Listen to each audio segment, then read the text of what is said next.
As we begin to unfold the story of Anderson Street's Don Waters, keep this quote near the front of your mind. If there are things left undone, you go back and you finish them. I knocked out my front teeth here. Did you really? 10 years old. Get out of here.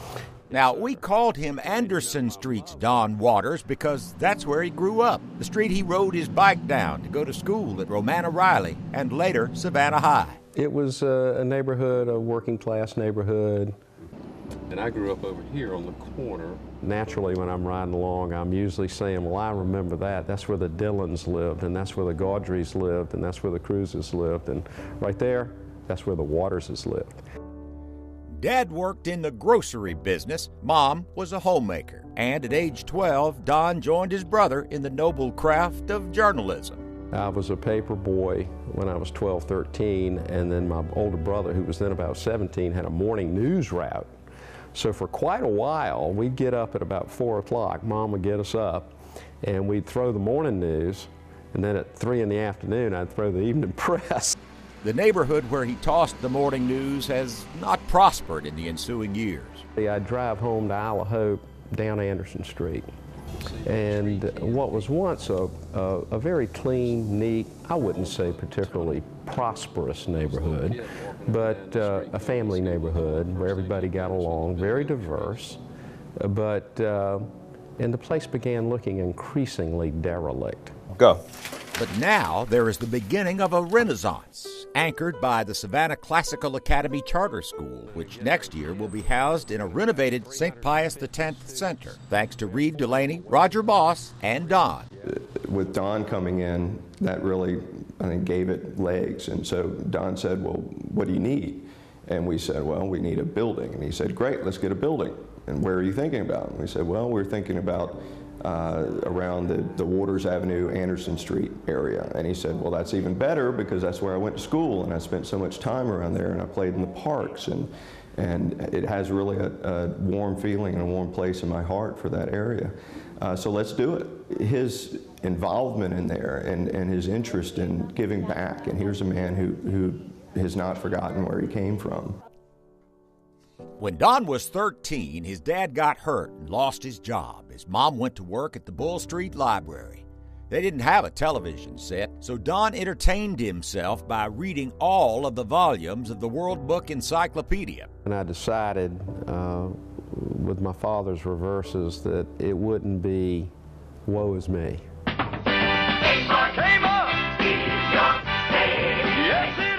Don left the ivory tower of journalism for the paper industry as a bag boy, and then to Kmart, where his fortunes were on the rise. In fact, had been promoted to manager of the lamp department. He collected his Savannah High diploma, had a car, and a good job, and the story could well have ended there, but for the anguish of his dad. My father picked up the phone one day, without my knowledge, and called Dr. Henry Ashmore at Armstrong and said, I think my son's smart enough. Will you accept him into college? Armstrong State College proved pivotal for Don as his talents led him into the business school. It was very important that there was a university that provided an access point, a beginning point. Accounting professor Lamar Davis was a towering presence on the Armstrong campus who saw the potential in the hard-working young Waters. And he said, what are your plans? And I said, well, I want to pursue the CPA certificate. He said, no, you should go to law school. The white boy from Anderson Street found a kindred spirit on campus in a black kid from Hinesville. Don and Ray Persons, now an attorney with the prestigious Atlanta firm of King & Spalding, fueled each other's ambitions. What are your plans? What are you doing? He said, I'm going to go to law school.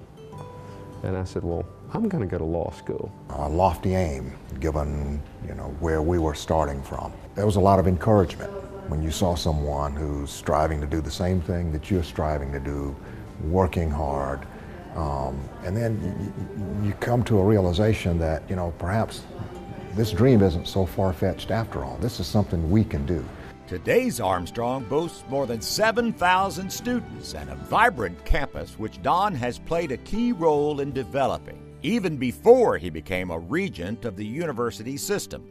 When I got here, he was the chair of our Educational Property Foundation Board. It's the group that allowed us to be able to build our residence halls, to build our student union. Cindy Dismukes Waters was also a gift of Don's Armstrong years. The two married in 1978, and in spite of a head-spinning climb up the ladder, managed to find time to have two beautiful daughters, Anne and Claire. When I was expecting, I often wondered whether he was going to be able to be there when the baby was born. And lucky for me, one daughter was born on a Saturday afternoon, and the second daughter was born on Christmas morning.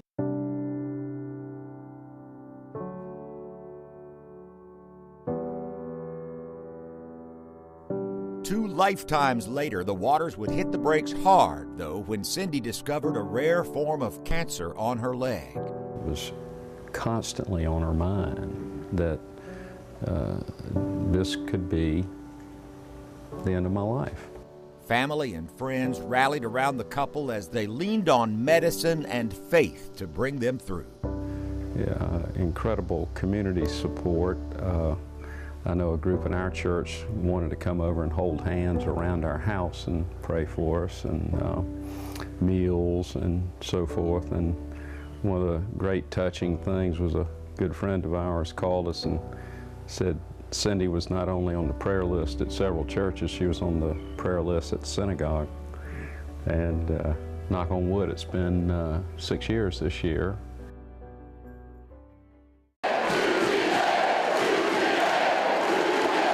Don spent his first year of law school at Mercer and then transferred to UGA.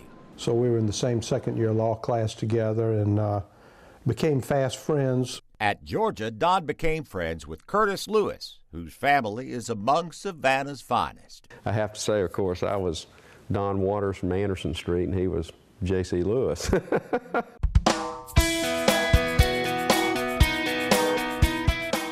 The two studied together and even occasionally went for Mexican at T.K. Hardy's, where Lewis won a friend forever. We were sitting at a round table, and it was Curtis Lewis and me and 4 or 5 other guys. All of them were from Atlanta, and they were quite well off. So one of these young men started going around the room sort of poking at everybody, "What does your father do?" And I can remember thinking to myself, I love my dad and I'm proud of my father, but you know, he's not exactly a justice of the U.S. Supreme Court. And they get around and they get to Curtis Lewis, and he's between me and this guy who's really interrogating everybody.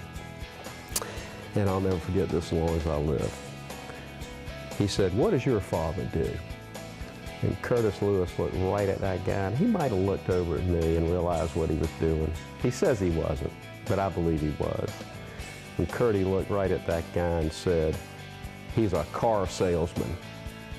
The friends would reunite in recent times to join with Memorial Health Management in returning the hospital to financial stability. Lewis as chairman of the Memorial Board and Waters on the Chatham County Hospital Authority. The other members looked up to Don because he did have the history of the hospital. I would say the obvious choice to go to the county commission to help us with the refinancing. And he very skillfully led Memorial's activity over the last few years, together with the management, of course, to really, I'll say, save Memorial.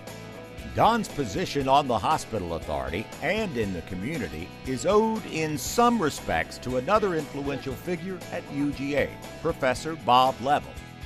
Leavell was a Mississippian who knew Faulkner, studied at Yale, and flew with World War II's Flying Tigers. And when he spoke, as he did with John Tatum, people listened. And he called me just out of the blue and told me that the best student in the second-year class at Georgia was from Savannah, and we needed to hire him. So Don came home to Savannah, but not for long.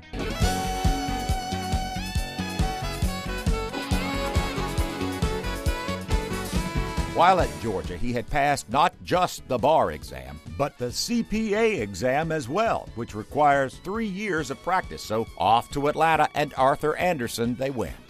We sat in what was called a bullpen.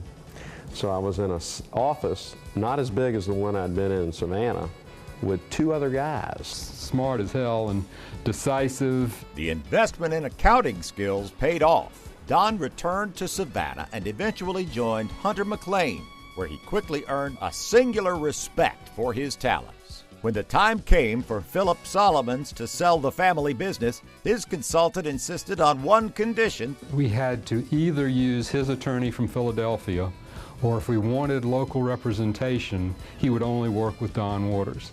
I sure would like to get my team. That feeling ran even stronger in Peter Brasseler, for whom Don worked as attorney in his global dental products company. How impressed was Brasseler? Peter started asking me, quit and come to work for me. Hey, man. How you doing? How you? In 1997, Don did join Peter as CEO, which included an ownership stake.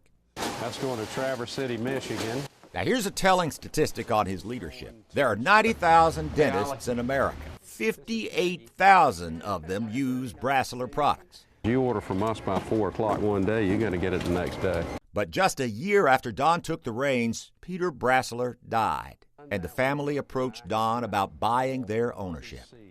Don put together a plan that shares ownership with 12 of his managers and a Fortune 300 shareholder. Key to the structure is that Brasseler will not be sold again. You know, I don't want to be the guy down at Kerry Hilliard's and have somebody point, that's the guy who sold my family business and my daddy lost his job. See, because my daddy lost his job. You could tell. Yeah. Have you walked on those rails right there? I have indeed. That was a thing that was undone, that had to be finished. Another payment forward by Anderson Street's Don Waters. He never misses an opportunity to give back. If we're lucky enough for this school to create another Don Waters or another couple of Don Waters, wow, what a great legacy that is. And he's a leader, and I think a lot of that is just innate. He's got just some God-given leadership. The community should be proud of him and what he's done and what he'll continue to do. Always looking out for as many people as he possibly can. You try to make other people successful. And if you'll do that in every one of the dealings you have with anybody, if you try to make them successful, you'll be successful. Don Waters is a laureate in the Junior Achievement Savannah Business Hall of Fame.